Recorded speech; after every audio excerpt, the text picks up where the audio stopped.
Salve galera, tudo bom? Eu sou o Felipe e esse é mais um vídeo do canal Narrador de RPG. No vídeo de hoje, finalmente, vamos apresentar um pouco sobre Rio de Janeiro by Night, um suplemento escrito por mim que vai trazer um monte de ideias bacanas para que narradores e jogadores possam ambientar suas crônicas e suas campanhas no Rio de Janeiro em sua versão feita para o mundo das trevas. Se você é um jogador que vai participar de uma crônica usando esse cenário, pode assistir esse vídeo tranquilo, que não vai ter nenhum grande spoiler aqui dos mistérios da trama. E se você é um narrador, inclusive talvez seja bacana que os seus jogadores assistam esse vídeo para eles já terem uma ideia do que esperarem, de como criarem personagens que se enquadrem nos esquemas de poder e nas intrigas que vão estar dentro do cenário do Rio de Janeiro by Night. Então nesse vídeo a gente vai apresentar os capítulos do Rio by Night, a introdução que fala das ideias gerais da crônica, a história que mostra como que os vampiros foram se entremeando na história do Rio de Janeiro, o capítulo de geografia que fala de locais interessantes e permite até que uma pessoa que nunca tenha vindo ao Rio de Janeiro possa se encontrar e perceber as identidades de cada bairro, de cada região. O capítulo de personagens que traz mais de 30 NPCs com um monte de ideia bacana para criar aventura em cima deles. Um capítulo só de narrativa com ideias, com sementes de crônicas que vão permitir que os narradores façam suas aventuras a partir dali, juntando o conteúdo do livro todo. E também, claro, vamos falar um pouco dos bastidores, como foi construir esse livro, botar a arte, quanto custa e como você pode adquirir ele. Bem galera, vamos então começar a viajar pelo Rio de Janeiro by Night, começando pelo primeiro capítulo, a introdução.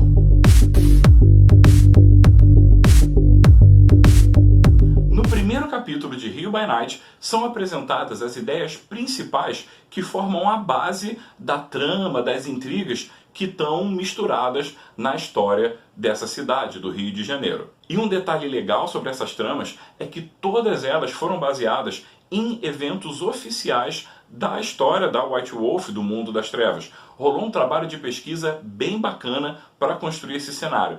Tudo onde foi mencionados fatos do Rio de Janeiro, desde livros da segunda edição, passando pelos romances de clã, pelos quadrinhos de Vampiro à Máscara, até chegar no diário da Gerard do Beckett, onde também se fala do Rio. Se em algum lugar foi falado do Rio de Janeiro em suplementos oficiais, isso foi levado em consideração e na introdução tem uma listinha, tipo uma bibliografia, dizendo onde que tal ideia foi citada e como que ela vai ser aproveitada dentro desse livro. E talvez uma das ideias mais curiosas e que não foi nunca muito aprofundada nos livros antigos da White Wolf era um fato de que no Rio de Janeiro, de todos os lugares, existe uma espécie de trégua, um pacto entre Camarilla e Sabá, onde essas seitas não estão em guerra. O Rio de Janeiro era visto como uma espécie de território neutro, onde os vampiros vinham para se desligar da Jihad ou para ter um território onde eles pudessem negociar com seus inimigos, pudessem ter um território, uma espécie de terreno diplomático mantido por essa trégua entre as duas seitas. A primeira vez que essa ideia surgiu foi lá na década de 90, no livro A World of Darkness, segunda edição. Mas a única coisa que é explicada é que essa trégua é resultado de um acordo entre o historiador da Camarilla e o La Sombra do lado do Sabá. De cara, essa é uma informação mega importante e o capítulo de introdução fala um pouco como que isso vai influenciar na prática o jogo. Afinal, não tem nenhuma outra cidade com esse status de trégua entre as seitas. E isso vai impactar o jogo na prática. Isso quer dizer que você poderia, por exemplo, ter um Vantru da Camarilla negociando numa boa com um Tzimice do Sabá, sem ter uma hostilidade necessariamente envolvida nesse processo. Isso é muito maneiro. Em primeiro lugar, porque para os jogadores fica incerto saber em quem confiar. No Rio, as regras estão de pernas pro ar, são totalmente diferentes, então a política não é exatamente como são nas cidades tradicionais. O que pode ser legal para quem já jogou muito Vampiro à Máscara, ter um cenário onde a política funciona de um jeito bem diferente e então não dá para você prever quem é aliado de quem. E o segundo aspecto, esse também muito bacana, é que tem sentido você ter um grupo de jogadores com clãs que normalmente não estariam aliados. Na real, dá para você fazer um grupo que tenha vampiros da Camarilla, do Sabá e independentes, todos no mesmo coterie. Isso vai ser mais explorado no quarto capítulo, terão algumas regras e dicas para conduzir um jogo de um grupo misto, mas só a possibilidade disso acontecer e de se encaixar legal na intriga, na trama original da cidade, já é um diferencial bem bacana que deixa esse cenário mais apimentado, com mais novidades para os jogadores. Além disso, o capítulo de introdução fala um pouco sobre o clima e o tema das histórias dentro do Rio by Night. E talvez a ideia geral que a gente possa falar aí seja a de uma atração perigosa, onde os opostos se atraem. Afinal, se eu não preciso brigar com o clã da seita oposta, talvez tenha alguma coisa que eu possa aprender com eles. Entretanto, isso vai depender se os anciões, que são mais tradicionais, vão topar essas alianças ou não. Isso cria um ar de atração similar à ideia de um baile de carnaval, onde você não sabe exatamente com quem você está lidando, mas no meio da folia você acaba se entregando e interagindo com outras pessoas e depois vai descobrir na confusão que isso pode dar. Vale lembrar que sim, o Rio tem uma versão em português e em inglês, ou seja, dá para todo mundo jogar do jeito que preferir. Mas é claro que o que deve chamar mais atenção é como diabos surgiu essa aliança entre Camarilla e Sabá, como que Toreador e La Sombra conseguiram criar alguma coisa em torno disso. Isso é explicado com mais detalhes no próximo capítulo, que fala da história da cidade.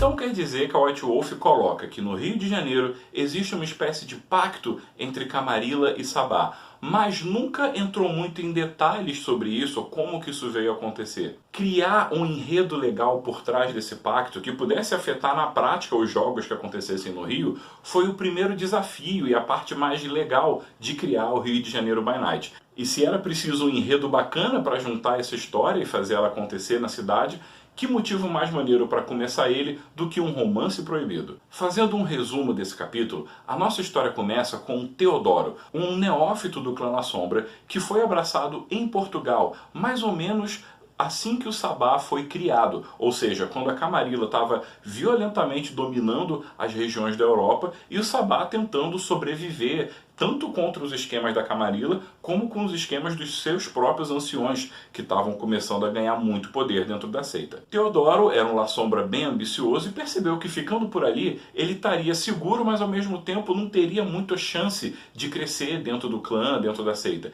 Então, quando ele começou a ouvir histórias de uma terra que foi descoberta e que tinha uma região selvagem, pouco conhecida, ele percebe nisso uma oportunidade e vem para o Brasil, infiltrado nas missões jesuítas que buscavam trazer a civilização para os selvagens nativos dessa região. A princípio, isso não parecia interessante para um vampiro pomposo como um La Sombra, afinal, aqui no Rio de Janeiro, a cidade ainda estava muito se formando, o que tinha era um começo de população, de civilização e muita mata e os povos nativos que habitavam essa região.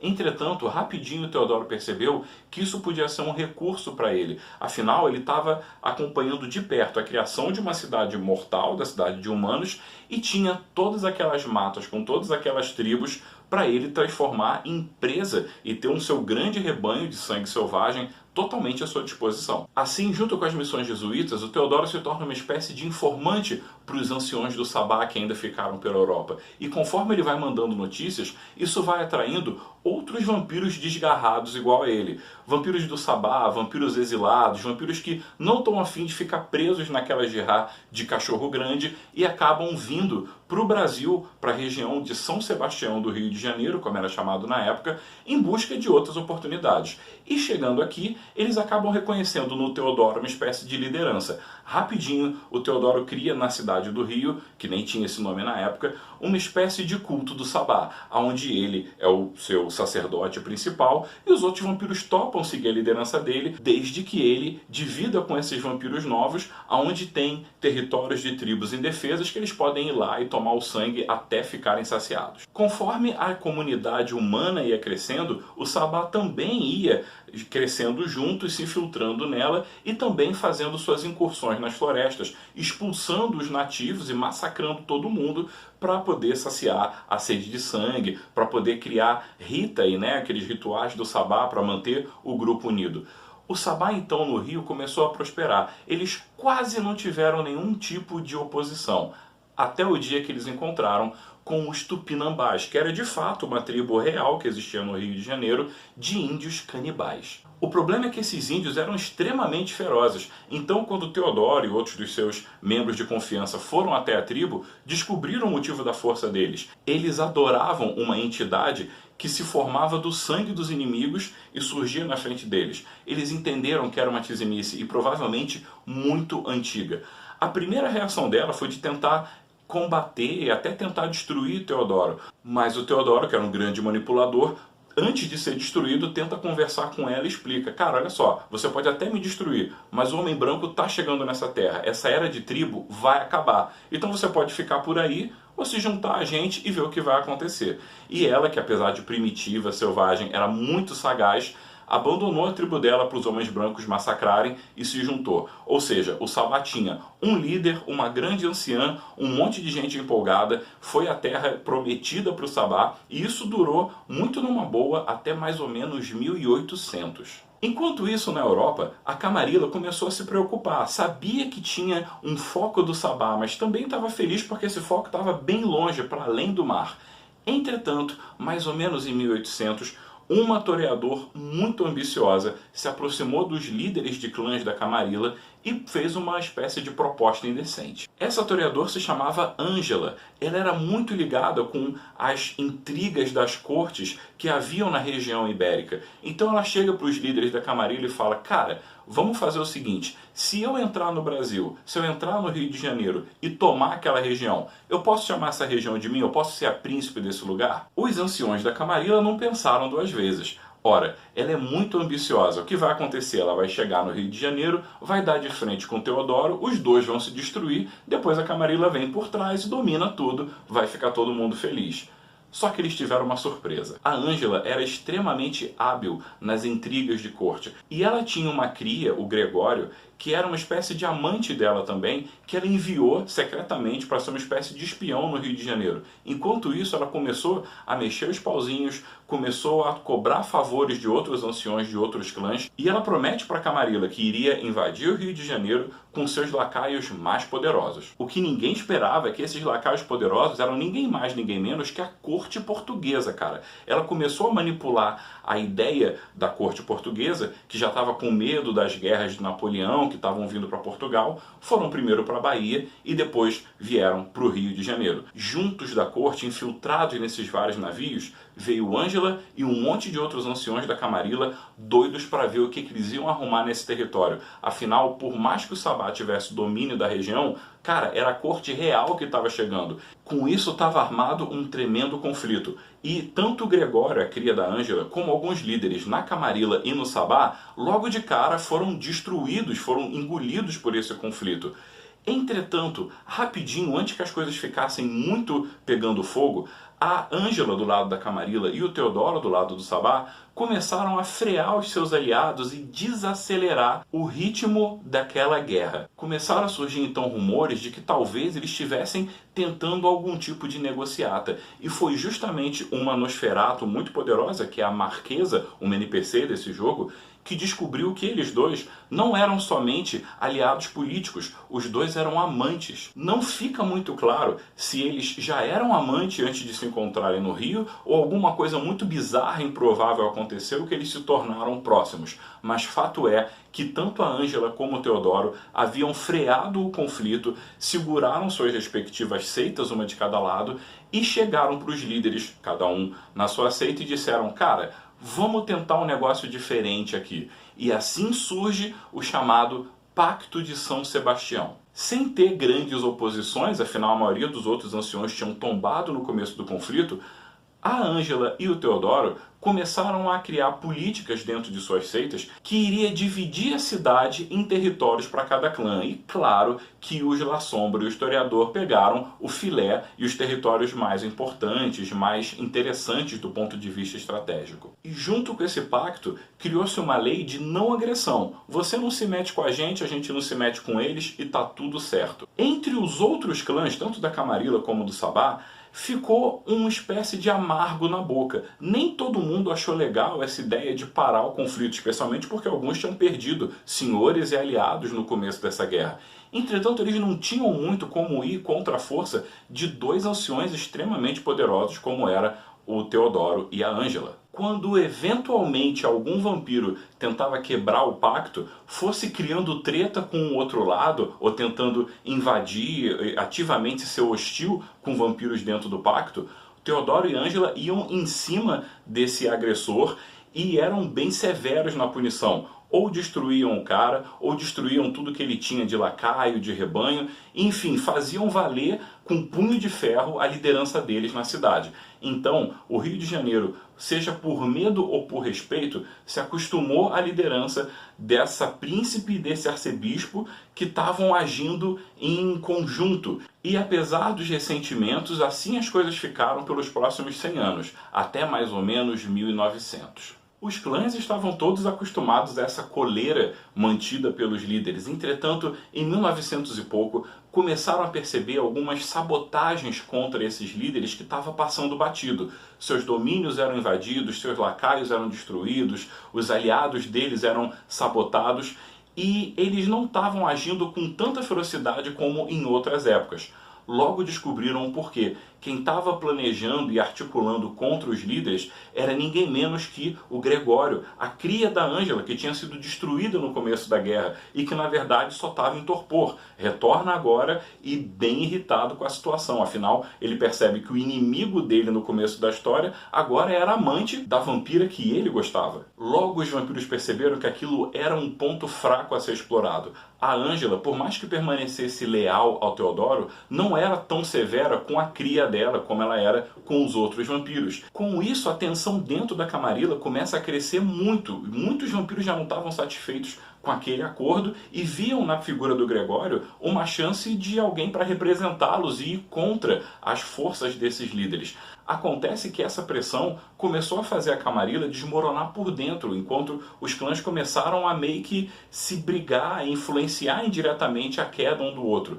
É aí que surge um cara, um Vantru, vindo de Berlim para botar ordem na casa, ajudar a Ângela a controlar a cidade e mostrar para a Camarilla que tudo podia dar certo se a gente mantesse a calma. E essa ordem não durou muito tempo. Esse Vantru tinha uma cria chamada Penélope e ela se rebela, faz diablere nesse Vantru e debanda para o Sabá, pedindo ajuda, pedindo asilo ao Teodoro. E nessa hora o pacto tinha ido pelos ares, Ângela e Teodoro se separam e os clãs começam mais uma vez a cair dentro um do outro. Todo esse ressentimento entre os clãs, que já estava guardado há séculos, foi meio que encoberto pela época do regime militar. Então muitas das ações da polícia, dos revoltosos e de todo o caos político dessa época no Rio de Janeiro também serviu para levar para a morte final um monte de membros, tanto do lado da Camarilla como do lado do Sabá.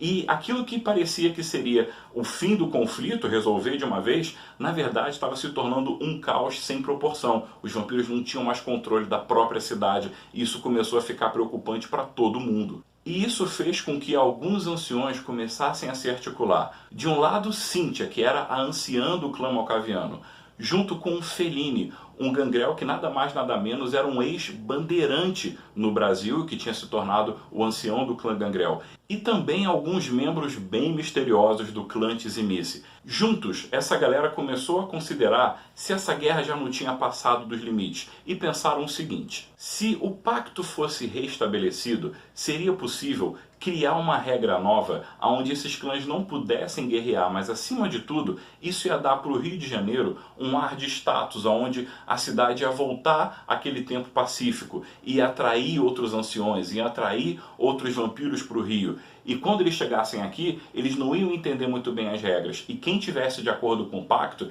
ia poder mostrar para esses vampiros que, ó, vocês estão no nosso território, aqui as coisas são diferentes, então se você quer rir, tem que me fazer rir, e assim botar o Rio de Janeiro nos eixos. Tanto para os vampiros que estavam aqui, como para os outros vampiros de fora, como para as seitas de uma forma geral. Foi um plano bem ambicioso, mas como todos os outros clãs já estavam bem desgastados com esses conflitos, eles acabaram cedendo e lentamente, tanto na Camarilla como no Sabá, foi restabelecido esse pacto, só que dessa vez sem ter um casal de líderes central, e sim acordado entre os vários líderes dos clãs que ainda estavam inteiros dentro do Rio de Janeiro. Com isso, De um lado, a gente tem uma paz extremamente frágil e instável, mantida muito mais pela aparência dos anciões do que pela prática de quem está com raiva dos inimigos, mas está se mantendo dentro do pacto, pelo menos nesse momento. E do outro lado, a gente tem vampiros que estão doidos para ver a cidade pegar fogo e na primeira oportunidade vão tentar sabotar esse pacto e fazer a guerra estourar mais uma vez, dessa vez talvez definitiva. E no meio disso tudo, a gente tem os jogadores, que podem ser de qualquer clã, de qualquer seita,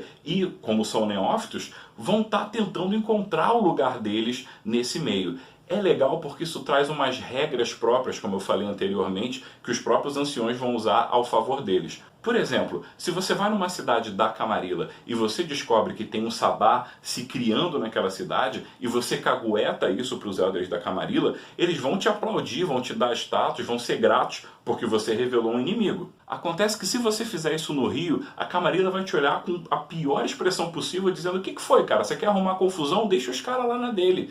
Ou seja, um vampiro que está acostumado com a troca de poder, com a troca política das outras cidades, ele tem muito a perder no Rio de Janeiro, a menos que os anciões sejam legais, role aquele faz-me rir, e assim o Rio de Janeiro se mantém uma espécie de fortaleza onde a Jihad existe, só que não de cara, e os vampiros no meio disso tudo tentando sobreviver a essas articulações políticas. E bem, galera, isso é um mega resumão desse capítulo. Existem outros aspectos legais que são tocados aí, como, por exemplo, uma sugestão de que talvez o Teodoro, esse La Sombra lá do começo da história, talvez ele tivesse ligado com o infernalismo, com umas paradas bem bizarras para ter tido tanto poder em tão pouco tempo, o que também acaba indiretamente ligado à vinda do La Sombra gratiano para o Rio de Janeiro, mas ninguém sabe direito o porquê, ou sabe mais ou menos, mas isso talvez seja assunto para uma outra história. De maneira geral, esse capítulo tenta pegar aspectos importantes da história do Rio de Janeiro e misturar com aspectos importantes para os mortos-vivos que ainda estão habitando na cidade e criar um cenário onde os narradores possam deixar seus jogadores bem incertos e bem empolgados com aquela possibilidade de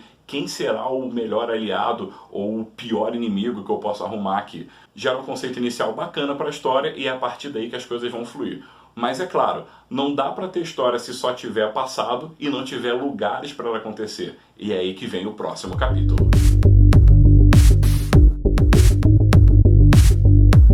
O Rio de Janeiro é uma cidade bem grande, maior inclusive do que algumas das cidades que foram temas de By Night do passado. Então, para que o livro pudesse ficar acessível, sem se tornar um trabalho de geografia ou sem se tornar um guia de turismo, mas que fosse um guia bacana para o narrador entender, a cidade é apresentada nesse capítulo na forma que os cariocas costumam entendê-la, que é dividindo ela por regiões. Nesse capítulo a gente aprende que existe a Zona Norte, Zona Sul, Zona Oeste do Rio de Janeiro e o centro da cidade. E cada uma dessas áreas vai ter características principais que criam um senso de identidade para cada uma delas, permitindo que os narradores criem situações bem típicas daquela região, mesmo sem estar especificando em qual bairro ou qual rua foi. Se o narrador quiser um nível de detalhe a mais, ele pode correr para um Google Maps ou algo do tipo, mas no próprio livro já tem um mapa e principalmente a identidade de cada área do Rio de Janeiro, fazendo assim com que tem aquela sensação de lugar, de onde você está, ser diferente de outro. Para não alongar muito, a gente pode falar de alguns locais que aparecem nesse capítulo e que são de bastante importância. O primeiro, e bem significativo para os jogadores, seria a Lapa, o berço da boemia do Rio de Janeiro. O barato desse território para os vampiros é que no começo, quando o pacto foi criado, ele surgiu na Lapa. Então aquela região sempre foi entendida como uma espécie de santuário, onde vampiro não pode levantar a mão um contra o outro. E mesmo durante a guerra, os gangrel e os malcavianos que defendem essa área mantinham aquela ali como sendo a área pacífica, onde você não podia chegar lá para arrumar treta. Lógico que hoje em dia essa ainda é o domínio da neutralidade e ninguém sabe ao certo como que aquilo dali se comporta, se aquilo está do lado do Sabá ou da Camarilla ou de alguém, mas fato é que todo mundo respeita a Lapa como sendo um território neutro. E quem desrespeita esse aspecto neutro da Lapa acaba tendo que se ver com os líderes que dominam essa região, o que normalmente não dá muito certo para o agressor. Um outro lugar interessante no Rio de Janeiro by Night é a Floresta da Tijuca. Essa floresta é uma das maiores florestas em território urbano que existe no mundo. E quando o vampiro começa a ouvir falar de floresta, fica um pouco grilado. Na Floresta da Tijuca não é diferente. Na verdade, os vampiros não têm certeza o que diabos acontece ali. Alguns falam da influência de lobisomens, outros que talvez seja um território misturado aos changelings, às fadas. Mas o fato é que os vampiros evitam essa região e muitas vezes quando eles começam a penetrar na Floresta da Tijuca, eles começam a entrar em frenesi sozinho, os poderes, as disciplinas começam a agir de forma estranha e tem histórias até de gangrel que entram na Terra e não conseguem sair mais ou que acabam sendo expelidos bem longe dali num efeito mágico esquisito. De maneira geral, os vampiros ficam bem atentos e evitam a Floresta da Tijuca. Seja lá o que tiver lá dentro, não gosta dos mortos-vivos. Outra região bacana é uma área na zona oeste do Rio conhecida como Santa Cruz. É uma área bem periférica da cidade e que realmente existia algum tempo atrás lá um matadouro. Existem relatos históricos, cara, de que tinha cheiro de carne e de sangue, de vísceras pela cidadezinha, porque o matadouro era o grande polo de desenvolvimento dessa região. Esse matadouro, esse açougue, já foi desativado há muito tempo e os próprios vampiros estão mais focados no centro da cidade, onde acontecem as grandes decisões políticas. Por isso, está rolando um rumor de que nesse matadouro, lá em Santa Cruz, começam a se agrupar alguns vampiros bem misteriosos. Estão falando que são membros da Mão Negra que estão se organizando ali. E que assim que eles tiverem chance, tiverem entendido qual é da cidade, eles vão entrar para começar a cobrar dos vampiros e perguntar: vem cá, que história é essa de Sabá, amigo de Camarilla? Mas ninguém sabe ao certo se isso é verdade, se isso é rumor. E se você está curioso, bota teus personagens lá para descobrir. Também não dá para falar do Rio de Janeiro sem falar das favelas. E no Rio by Night, elas são um pouco o espelho do que são no mundo real. Os líderes dos vampiros viraram as costas para as favelas e aquilo acaba sendo um curral, um território de ninguém, onde os vampiros podem invadir, caçar livremente, até terem seus conflitos entre si, que aquilo não sai daquela região, fica meio que contido ali dentro. Entretanto, justamente por causa desses repetidos abusos e descasos das autoridades, alguma coisa está começando a se formar em algumas favelas enquanto resistência. Talvez sejam caçadores, talvez sejam carniçais renegados, afinal o que não falta no Rio de Janeiro é ancião desaparecido. Seja lá o que for, algumas favelas começam a ser bem perigosas para os próprios vampiros, elas estão meio que se autogovernando. E isso pode criar para o narrador um monte de história legal envolvendo invadir e fugir de um território, tentar descobrir o que está por trás disso. E para fechar, um outro detalhe legal é que na Barra da Tijuca existe uma disputa bem interessante entre os gangrel, que são ligados à área mais natural, mais selvagem que existe ainda nessa região, os vantru, que são interessados nos grandes empreendimentos imobiliários que vão surgindo nessa área, e claro, as várias empresas que existem nessa área. A propósito, uma delas é a subsidiária da Pentex, pensando o melhor para você. Além dessas e várias outras regiões, o capítulo vai explorar um pouco como é a vida noturna no Rio de Janeiro, como funciona o carnaval e como que as regras entre os vampiros mudam bastante, isso é bem interessante. Durante o carnaval existem umas políticas próprias e até alguns daqueles jogos do sabá, aqueles rituais de instinto que eles fazem antes de conflitos para poder ganhar alguns dados ou simplesmente por sadismo mesmo. Com isso, a gente falou da introdução, da história e da geografia no Rio by Night. A gente também precisa falar dos personagens e das ideias de narrativa e de algumas curiosidades desse livro. Esses 3 temas vão ser o principal do nosso próximo episódio aqui no Narrador de RPG. Galera, eu espero que vocês tenham gostado dessa história, afinal eu escrevi ela com muito carinho. Queria muito que você dissesse aí nos comentários o que você está achando da apresentação desse cenário até aqui. Coloca suas críticas, coloca seus elogios, dá suas ideias e no nosso próximo episódio a gente vai continuar o nosso tour pelo Rio de Janeiro noturno e conhecer um pouco mais da crônica que está preparada esperando por vocês. A gente se vê então no próximo episódio aqui no Narrador de RPG. Abraço!